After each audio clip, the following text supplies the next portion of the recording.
I really like bowl turning, and what I want to talk about here is turning big chunks of wood on your lathe. So first off, what's the deal with this blank? This is a piece of butternut, dripping wet green. That means it's heavy. We're going to talk more about that in a sec. What it started as is a piece of crotch wood from a tree, and what I did is I roughed it out to get it to a point where it's reasonably round, mounted on a chuck that I could get onto the lathe here. Now, why are we going down this road?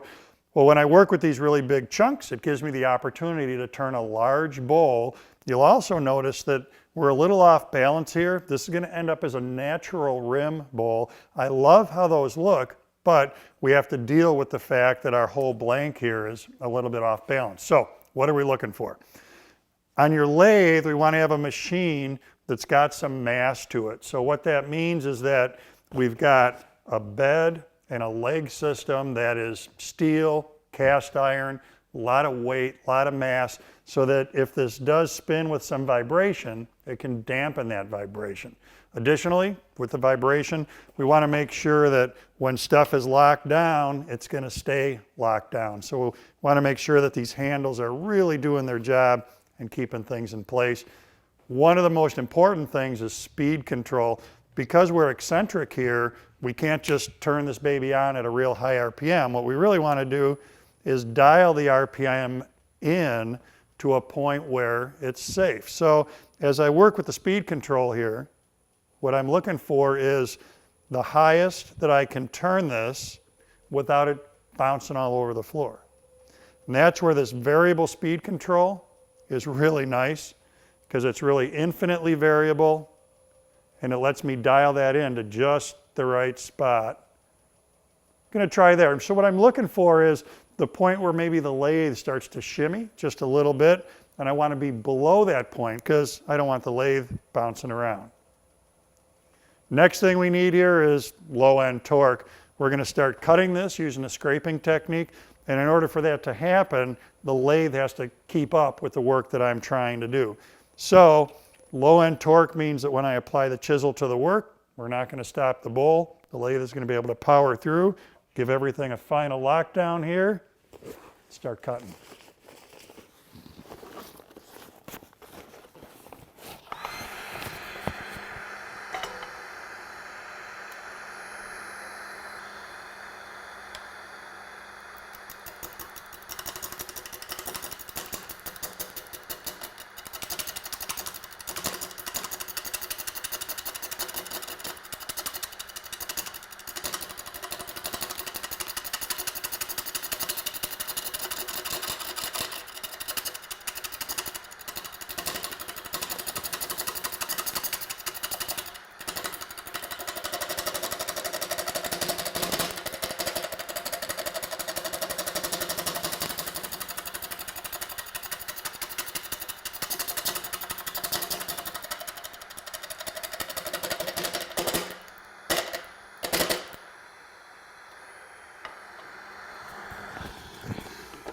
Now, our end goal at this point is simply to get this round.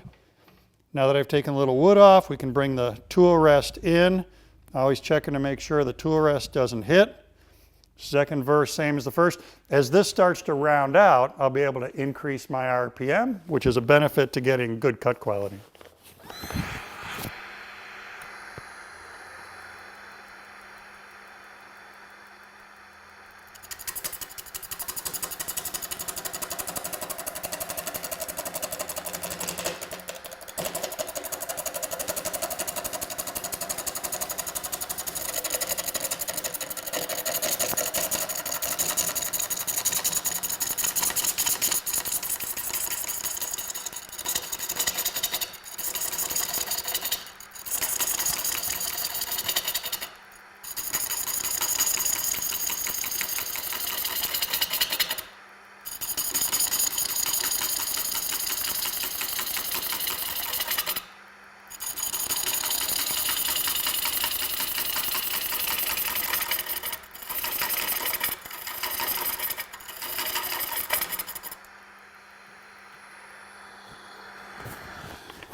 Let's talk about where we're going with this, and then I'm just going to get back to turning because this is a blast.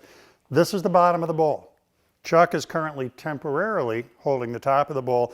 I'm going to keep rounding, rounding, rounding, generate the shape down here. Got some beautiful butternut grain starting to come through. Put a recess in the bottom that'll accept the chuck, then we'll turn this whole thing around. So I'm just going to keep on keeping on, taking away everything that doesn't look like a bowl.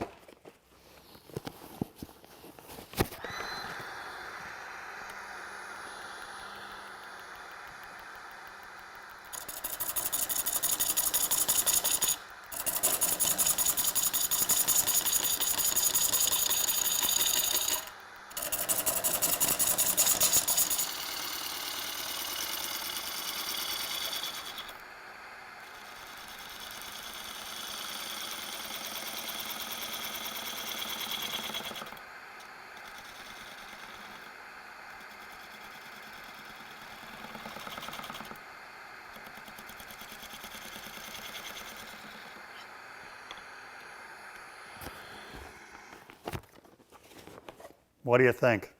This is pretty cool. I'm real happy with it. Here's where we're at. I switched from my scraper to a bowl gouge to optimize the surface finish. Now, we talked about the wood being green, so as you see those shavings coming zinging off of here like pieces of spaghetti, part of that is the impact of the fact that this is some green wood. Now, the other thing I've done is created a recess down here in the bottom. I'm going to finish that, which means I'm going to get that cone out of the center. That's going to allow me to turn this whole assembly around and start hollowing the inside of it, which I can't wait to do. Real happy with the outside. Looking forward to get the inside hollowed out.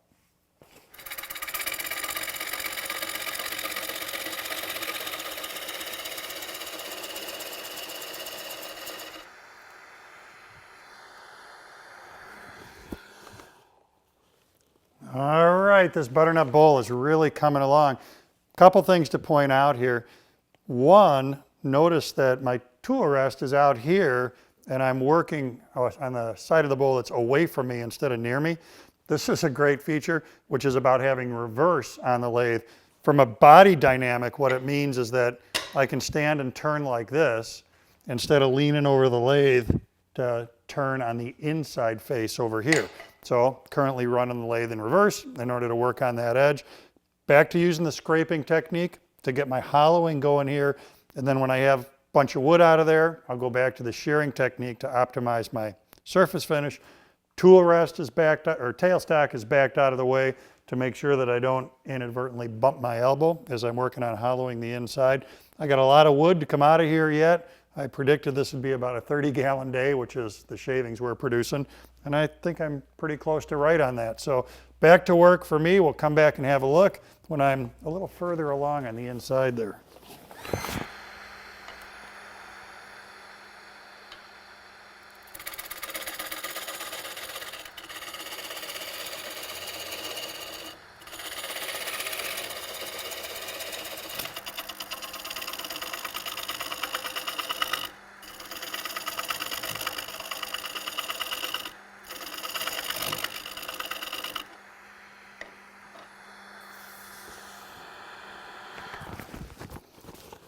That butternut bowl is really coming along. The inside is really dynamic. There's a lot of grain going inside there. Little punky spot. We'll see what happens there as I go. I've got a lot of wood to take out of that yet. Let's talk about working with green wood and what needs to happen next.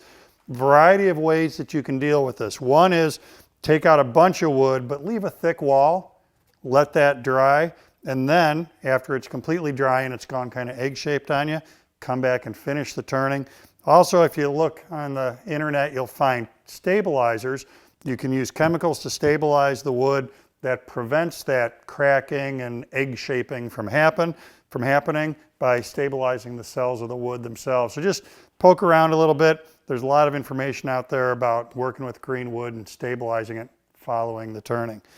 I'm going to come back, finish my turning. However, there's something else about working with large bowl blanks I want to show you. So for a little bit here, I'm going to take this bowl off, make some changes on the machine here, show you what I'm talking about. In the world of lathe buying advice, if you're going to turn big bowls, here's something to look for. What I've done here is slid the headstock all the way down to the end of the bed on this particular machine. And for the first time, we can kind of see what this 20-inch extension down here is for. With the headstock down here and my tool rest and banjo and extension on that 20-inch extension, that gives me a really big diameter capacity here off the end of the machine. So turning big bowls, a lot of stuff going on here. It's a great way to take advantage of logs that you can get probably for free. It's a great way to get big chunks of wood so we can get them on the lathe, get large diameter, deep bowls. Remember those techniques I talked about for dealing with that Greenwood? Try working with Greenwood, try working with those large bowls. It's a lot of fun. I'm warning you, it's a very addictive hobby.